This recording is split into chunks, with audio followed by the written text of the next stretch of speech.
memang mahasiswa udah di taraf setelah mengevaluasi beberapa tahun, udah saatnya turunkan Jokowi. Kita mau pemilu tanpa Jokowi, biar sirkulasi elit kita serius. Jadi saya mau tegaskan tidak penting nomor 1, nomor 2, atau nomor 3. Yang penting adalah demokrasi kita harga mati dan mungkin sudah saatnya ini udah di titik turunkan Jokowi, Pak. Ini kita udah sepakat. Ya kita terus melawan, Pak. Soal kita tidak membenarkan apapun yang terjadi terhadap apa yang dilakukan oleh Jokowi terhadap putusan MK kemarin. Meloloskan Gibran itu melanggar jauh dan membalikkan kita kepada sejarah kelam kita. Gerakan anti korupsi, kalau Anda berada di posisi itu, Anda pasti berada dalam gerakan anti dinasti. Sebab negeri tanpa korupsi itu adalah negeri tanpa dinasti. Sementara negeri yang penuh dengan korupsi adalah negeri yang penuh dengan dinasti ataupun nepotisme. Citra politik dan arah masa depan kita ini bukan tentang gemoy dan joget-jogetan itu, tapi tentang narasi kebangsaan tentang masa depan kita. Jadi ayo kembali ke real kembali.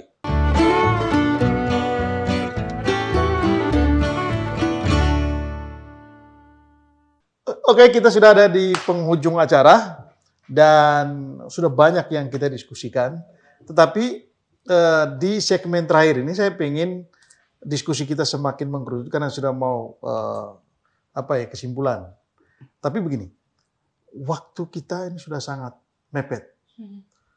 Kita diskusi kenapa kita gregetan sama anak mahasiswa sekarang, generasi sekarang ini, karena jangan sampai terlambat. Dan jangan sampai menyesal ketika itu sudah terjadi. Nah, pertanyaannya kemudian, dalam waktu yang sudah singkat ini, konsolidasi apa yang akan dilakukan oleh teman-teman? Ya. Menyikapi situasi sekarang. Jadi kan kita tuh kira-kira sebelum tanggal 20 kita itu konsolidasi. Ya. Karena keputusan gini loh, pemilu 2024 ini keputusan ada di tangan kalian. Ya. Ya kan? Lebih dari 50%. Betul. Pemilih 2024 itu adalah Gen Z dan milenial, anak muda. Ya. Artinya ini keputusan ini ada di pundak kalian. Ya. Mau baik dan tidak demokrasi kita ada di pundak kalian. Nah, apa yang akan dilakukan? Jadi saya jelaskan ini ada rute memang kita, karena saya yang turun di jalan ya. Oke. Praktiknya itu. Jadi sebelum aksi 20 itu kita bangun konsolidasi itu. Ini kalau 9798 udah ditangkap nih. Karena sudah merencanakan. Iya. Makanya nih, jadi ada 50 BEM, ada 50 BEM kampus tuh dan kira-kira ada 70-an elemen masyarakat di PNJ itu. Akhirnya melahirkan aksi 20 kemarin. Itu adalah evaluasi 9 tahun Jokowi. Kita punya 13 tuntutan. Dan itu kita buat satu kajian yang kira-kira jumlahnya 100 halaman itu. Oke. Dan akhirnya KSP keluar, kita kasih kajian itu. Sampai di ujung sempat chaos dan lain-lain lah. Kita kasih kajian itu. Yang waktu itu Pak Johannes Joko nggak salah yang menerima. Dan kita tunggu. Waktu itu dia mau audiensi membuka KSP lah. Akhirnya kita tahu itu formal ya. Formalitas saja. Ya udah pas kita ke KSP nggak ada yang dijawab. Akhirnya kita kasih warning. Kayaknya memang mahasiswa udah di taraf setelah mengevaluasi beberapa tahun, udah saatnya turunkan Jokowi. Terakhir konsolidasi kami kemarin, konsolidasi kami di Trilogi, di Paramadina pertama tuh, kayaknya udah sepakat ini. Turunkan Jokowi dan kroni-kroninya, dan turunkan harga pokok. Jadi kita melihat ini sudah sampai ke tahap ini itu. Ini bisa dibredel ini. Tanggal 8, 9, 10, kita mau konsolidasi di YLBH. Saya udah beberapa komunikasi dengan akademisi juga, Pak. Tanggal 8, 9, 10 kita rencana mau agak besar ini gerakan. Tapi Bung Alif dulu zaman Soeharto masih kuat-kuatnya berani itu. Ya udah kita berani ngomong karena media kan. Kita mau pemilu tanpa Jokowi. Biar sirkulasi elit kita serius. Jujur, adil, dan lain-lainnya itu kita mau serius untuk nanggapin itu sehingga kita berkumpul. Besok saya rencana mau ke Jogja, konsolidasi juga dengan teman-teman Jogja. Jadi ini sudah sampai ke tahap itu. Tapi memang problemnya di tengah masyarakat kita yang sedang berpolitik seperti ini, kadang-kadang kita ini yang bersuara seperti ini dikira pendukung Anies lah, dikira pendukung nomor 3 lah, dikira pendukung nomor 1. Jadi seolah-olah kita partisan, padahal kita lagi bersuara tentang kesewenang-wenangan demokrasi, apa yang kita perjuangkan. Jadi saya mau tegaskan tidak penting nomor 1, nomor 2, atau nomor 3. Yang penting adalah demokrasi kita harga mati dan mungkin sudah saatnya ini udah di titik turunkan Jokowi, Pak. Ini kita udah sepakat. Oke, anggap saja itu menjadi skenario A. Kalau skenario A kan turunkan Jokowi. Nah, tetapi itu kan tidak mudah juga. Ya kan? Kita ngomong soal turunkan Pak Harto itu butuh 32 tahun baru dia bisa jatuh kan. Nah, tapi kalau seandainya Pak Jokowi nggak turun atau nggak jatuh, Ya. skenario B-nya ini pemilu tinggal menghitung hari. Apa yang dilakukan oleh anak-anak muda? Ya kita terus melawan, Pak. Soal kita tidak membenarkan apapun yang terjadi terhadap apa yang dilakukan oleh Jokowi terhadap putusan MK kemarin. Meloloskan Gibran itu melanggar jauh dan membalikkan kita kepada sejarah kelam kita. Jadi kita tidak berhenti melawan. Toh nanti jika dia menang dengan segala caranya dia itu, kita tetap melawan dan tidak berhenti. Kita terus merekatkan konsolidasi. Mungkin kita jumlahnya tidak kalau dibandingkan secara skala mungkin tidak sebanyak itu, tapi pelan-pelan kita bangun. Saya terhubung dengan ratusan kampus seluruh Indonesia dan kita lagi berkonsolidasi. Kita punya grup hari ini bagaimana supaya tanggal 8, 9, 10 ini masif dan kita bisa kembali turun. Rencananya di Jakarta. Apa? Rencananya cara di Semua Jakarta. titik di Indonesia rencananya. Biar Enggak, kita yang terkonsolidasi. 8-9 itu Rencananya di Jakarta, 8, 9, 10. itu kumpul semua dari seluruh. Rencananya seperti itu, kita lagi membangun kekuatan itu 8, 9, 10 karena itu bertepatan dengan hari HAM dan hari anti Apa korupsi. kira-kira bentuk aktivitasnya? Ya kita akan melakukan aksi demonstrasi. Tapi penyusunan teknis lapangan kita lagi pelan-pelan susun. Kemarin kita bertemu dengan beberapa akademisi juga yang concern terhadap perjuangan dan perlawanan ini. Kabarnya dosen lagi ada mau kongres, karena dosen juga sadar sebenarnya ada hal yang bermasalah kan. Dosen mau kongres, ketika dosen kongres dan memutuskan hal yang sama, saya berharap dosen menurunkan seluruh mahasiswanya sehingga gerakan kita benar-benar nyata. Gitu. Oke, paling tidak ada dukungan dari para dosen. Nah, ke Aida,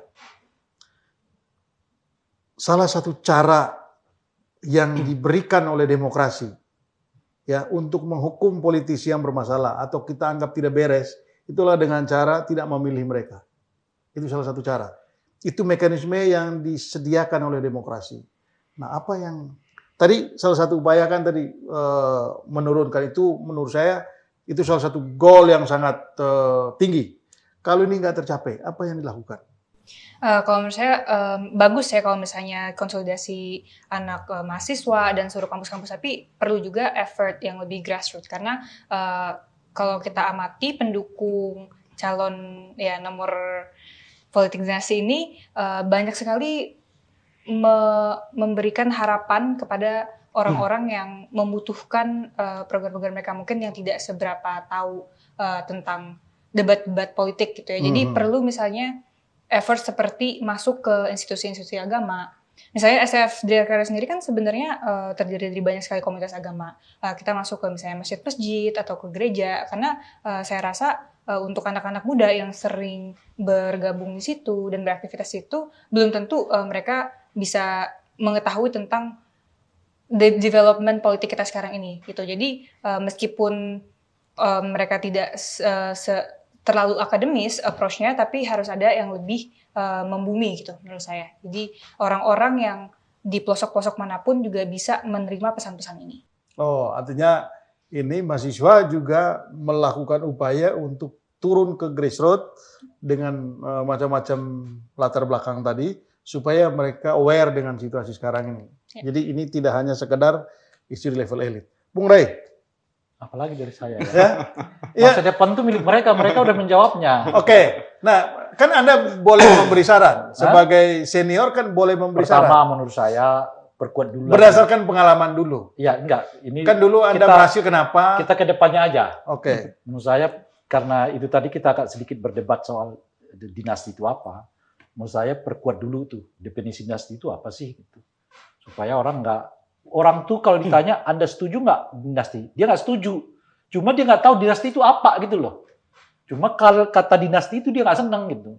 Cuma dinasti itu apa sih? Nah kayaknya belum sama seperti orang setuju nggak politik uang? Nggak setuju. Tapi kalau ada uangnya diambil juga gitu kira-kira tuh. Jadi dia nggak tahu bahwa itu adalah praktek politik uang kira-kira gitu.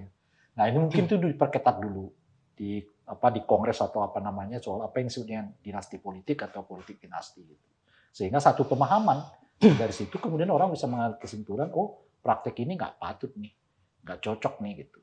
Nah yang kedua tentu implikasi-implikasi dari dinasti ini. Ya betul. Ya, kan, itu yang penting sekali. Ya karena orang mempermaklumkannya dengan menyebut ya selama berkualitas nggak apa-apa dinasti kan begitu ya. Demi kesinambungan pembangunan nggak apa-apa dinasti. Gitu. Jadi orang hanya melihat soal aspek pembangunan tok, tapi pembangunannya itu juga hanya yang bersifat fisik, bukan pembangunan yang bersifat rohani dalam hal ini demokrasi macam-macam dan sebagainya. Gitu. Nah itu harus diperkuat implikasinya. Apa implikasinya? Apa mudaratnya? Dan sebaliknya tentu apa manfaatnya bagi bangsa ini kalau ada dinasti politik. Gitu. Nah kita 98 itu Basna agak setback ini untuk menuju ke depan, merumuskan yang kita sebut sebagai poin pertama dari tuntutan mahasiswa 98 itu adalah tolak KKN. Dan itu menurut saya ikonnya. Ya, ikon tolak KKN itu adalah ikon dari gerakan reformasi. Dan dia dibuat di poin pertama. Apa itu KKN itu? Korupsi, kolusi, nepotisme. Iya, sampai ditetapkan dalam TAP MPR. TAP MPR dan undang-undang kan. Gitu. Dan itu satu kesatuan tuh, satu napas yang nggak bisa dipisah-pisah. Sebab nepotisme berujung kepada korupsi. Korupsi dimulai dari kolusi dan nepotisme. Nah ini yang harus, kalau Anda berada dalam posisi anti gerakan korupsi, gitu ya, gerakan anti korupsi, kalau Anda berada di posisi itu, Anda pasti berada dalam gerakan anti dinasti. Sebab negeri tanpa korupsi itu adalah negeri tanpa dinasti. Sementara negeri yang penuh dengan korupsi adalah negeri yang penuh dengan dinasti ataupun nepotisme. Nah ini menurut saya jalinan ini harus diingat betul tuh. Jangan nggak ada deh kalau Anda masih percaya dinasti lalu teriak anti korupsi, bohong dong. Faktor awal dari korupsi itu namanya dinasti kok, gitu. Nepotisme kok. Gitu. Jadi begitu Anda percaya pada barisan gerakan anti korupsi dan Anda menganggap masalah utama bangsa dan negara kita ini saat ini dan di masa mendatang adalah praktek korupsi, saatnya Anda mengatakan tidak pada dinasti politik. Oh, ini sekaligus closing statement dari Bung Rai. Iya dong. Oke. Nah, ini dari Aida. Closing statement-nya gimana? Closing statement-nya harapan kita semua itu untuk membangun Indonesia tidak hanya progres dalam teknologi dan ekonomi, tapi juga pembangunan manusianya gitu. Dan kalau misalnya ekonomi dan teknologi kita berkembang secara eksponensial, tapi secara linear pembangunan sumber daya manusianya masih di situ-situ aja, itu akan sangat-sangat merugikan bagi negara. Dan untuk memastikan bahwa pembangunan manusia ini terus berkembang, kita harus memberikan kesempatan kepada kita semua untuk bisa dari tahap yang awal mendapatkan gizi yang baik, mendapatkan kesempatan yang benar, yang adil, dan itu semua tidak bisa terjadi kalau misalnya pemerintah kita hanya menguntungkan beberapa kelompok-kelompok tertentu. Oke. Bung Afik, closing statement Anda? Ya, kepada teman-teman dan masyarakat Indonesia, ke depan ini kita menghadapi banyak krisis, Pak. Krisis iklim, krisis ekonomi, krisis sosial, bahkan krisis politik.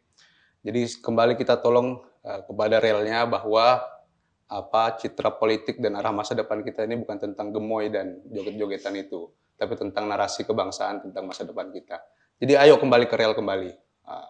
Kemudian kemarin kita menangkap Sumpah Pemuda itu tahun 28 adalah harapan bagi anak muda, harapan kebebasan bagi anak muda, harapan gemilang masa depan anak muda. Sehingga kita melihat hari ini, harapan itu diancam. Harapan demokrasi dan kebebasan anak muda diancam. Oleh sebab itu, sepertinya kita harus kembali mendeklarasikan Sumpah Pemuda kedua. Oke. Ini Mas, bentar dulu sebelum. Iya. Ini bahasanya masih ala filosof. Coba yang agak gadget sedikit gitu. Dengan substansi yang sama gimana? Pakai bahasa ini, bahasa gadget gitu loh. Gadget. Okay. Yuk, bro. Ketahuan pura-pura gadget. Ya udah, teman-teman sekalian, dimanapun kalian berada, tolong ini masa depan kita sedang dipertaruhkan, teman-teman. Jangan sampai kita terjebak nih sama gemoy, sama yang citra-citra joget-joget itu, sama hal-hal yang kelihatan baik. Ini masalah yang serius. Masa depan kita ditentukan di sini. Anda akan mau mendapatkan kesejahteraan, Anda mau mendapatkan lapangan pekerjaan yang baik, Anda diancam oleh krisis iklim yang sangat nyata. Jadi tolong kita kembali membicarakan yang hal substantif, kita membicarakan hal-hal yang berguna bagi masa depan kita. Jangan sampai kita terjebak pada hal-hal yang remeh-temeh itu. Oke. Nah, jadi ini diskusinya panjang. Biasanya saya tidak mau membuat kesimpulan, tapi mungkin di bagian akhir saya juga ingin mengatakan begini, bahwa ini bukan cuma sekedar politik dinasti ini berbahaya, tapi lebih dari itu, ketika politik dinasti yang berkuasa ayahnya itu adalah seorang presiden, maka yang paling kita takutkan, satu, aturan-aturan itu akan mudah dipermainkan dan itu sudah kelihatan melalui proses di MK. Yang kedua, dalam proses pertarungan pemilu di 2024 nanti, aparat penegak hukum seperti polisi bisa dimanfaatkan untuk memenangkan pertarungan. TNI juga netralitasnya akan hilang karena dimanfaatkan untuk kepentingan ini. Penyelenggara pemilu juga akan dimanfaatkan karena tekanan kekuasaan dan itu yang kita tidak inginkan. Gitu. Kalau sampai ini dibiarkan, maka itu artinya kita sedang membunuh demokrasi yang sudah dibangun bertahun-tahun. Karena itu jangan biarkan ini sampai terjadi. Generasi muda, Gen Z, generasi milenial, mari kita bangun, tunjukkan daya kritis kalian dan kita buat sesuatu untuk negeri dan untuk demokrasi kita. Ya, dengan demikian diskusi kisah di Forum Kuasa Rakyat di Forum Keadilan TV kita akhiri sampai sekian. Sampai jumpa lagi dalam diskusi di Kuasa Rakyat pada episode berikutnya. Sampai jumpa.